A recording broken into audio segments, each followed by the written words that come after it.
continue with the chapter Globalization and the Indian Economy Part 3. Today we will discuss the economic policy of India. India follows the economic policy of mixed economy. That means both public sector and private sector play equal important role in the development of the country. Going back to the year 1947, the year of independence, India had no industry in the country. The only industry in the country was few iron and steel plants and little textile industry. The top priority of the government then was to provide a sound industrial base for the country for economic development. As we all know that industry is very important to provide employment to the people. For that reason, Indian government put barriers on foreign trade and investment. Government only allowed imports of essential items such as machinery, fertilizers, petrochemicals, etc. This was done to protect the local domestic producers as they had just come up and were not in a position to compete with the global market. And for these reasons, the restrictions were very necessary. These restrictions were in form of taxes and some strict laws. But around 1991, changes were made in the economic policy in India. Now, by this time, the government felt that our Indian producers have come of age to compete with the global market. And for this reason, the trade barriers had to be removed so that there is competition and the local producers will show better performance and the consumers will get choice. For this reason, around 1991, changes were made in the economic policy in India. The laws were made liberal. Removal of restrictions set up by government is known as liberalisation. Now, government started following the policy of liberalisation. The government has now become more liberal in its economic policy.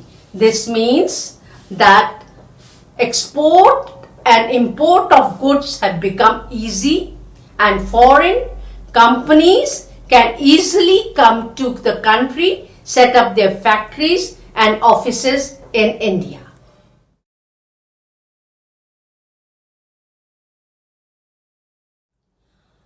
To reduce the burden on the primary sector and to cater to the huge population, more industry has to come up.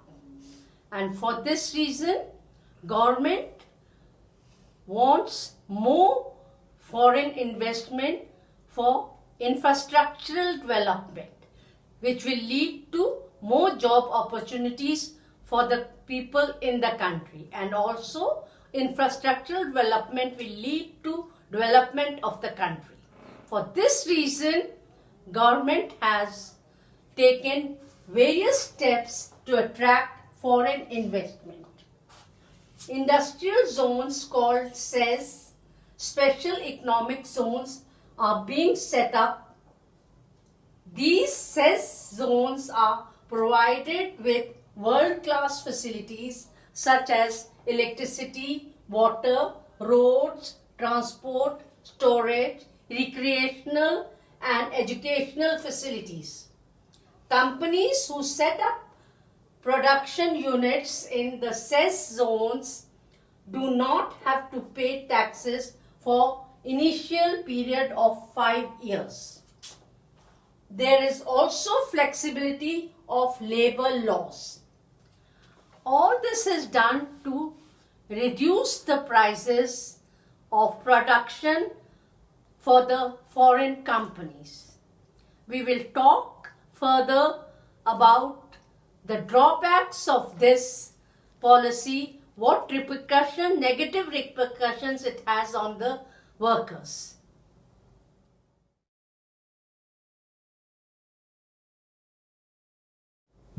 World Trade Organization.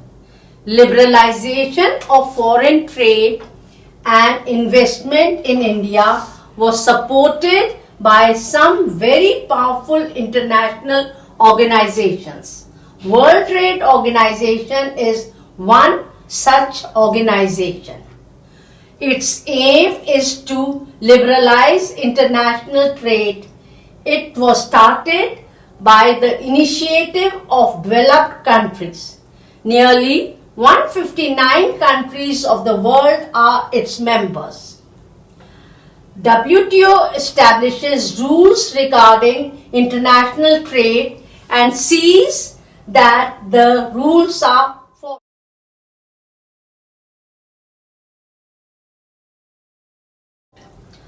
The WTO asks the developed countries to remove all its trade barriers, but it is seen that it is partial to the developed countries. The developed countries have not removed their trade barriers completely. Let's take the example of US and India. In India, 50% of the population are dependent on agriculture, and it generates 1/4 of the GDP for the country. And in India, according to the trade barriers, no subsidy is given to the farmers.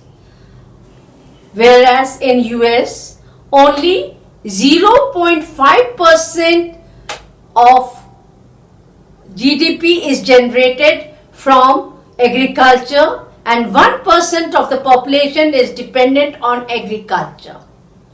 There, agriculturists get a huge subsidy from the government, which reduces their cost of production. When their production comes to the international market, Indian agriculturists are not in a position to compete with them. And so, the foreign producers monopolize the market.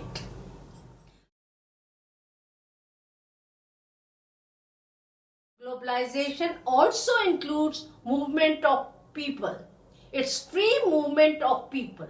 But here also, developed countries have kept their trade barrier. They only allow the movement of people of highly skilled people, not everyone. So this is also retaining trade barrier. In this way, we can say that the fair globalization is not being followed.